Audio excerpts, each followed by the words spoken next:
দর্শক, এই যে দেখতে পাচ্ছেন এই গাছটির নাম হচ্ছে আগ্রা গাছ। আমরা আঞ্চলিক ভাষায় বলি আগ্রা গাছ। তো এই গাছ তো এখন ছোট। এই গাছ বড় হলে কি হয়, এক ধরনের ফল হয়, যে ফলটা হচ্ছে ওই যে ছোটোবেলায় আমরা খেলা করছি যে মাথায় লাগালে আর ছাড়তে চায় না আর কি। তো বুঝতে পারছেন হয়তো, এরকম গাছ থাকলে আমি আপনাদের দেখাইতাম।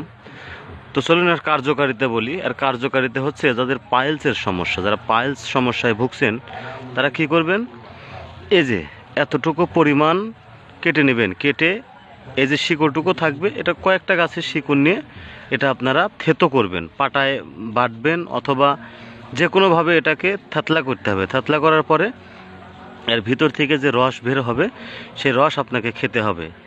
এভাবে আপনি কিছুদিন খাইতেই হবে, 5-7 দিন কন্টিনিউ খাইতে হবে। তারপর আস্তে আস্তে আপনার রেজাল্ট আসবে।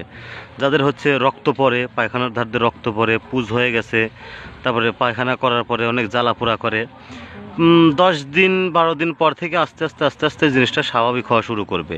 এবং যাদের ভিতরে মানে গুটির মতো সৃষ্টি হয়ে গেছে, সেগুলো আস্তে আস্তে শুকিয়ে কিন্তু কেটে পড়ে যাবে। আমি আপনাদের মাঝে যে ভিডিওগুলো দেই, এখানে কিন্তু অযৌক্তিক কিছুই নেই। আমি এগুলো সম্পর্কে জানি এবং অনেক রিসার্চ করার পর এই ভিডিওগুলো দেই। কেননা আমার দেওয়া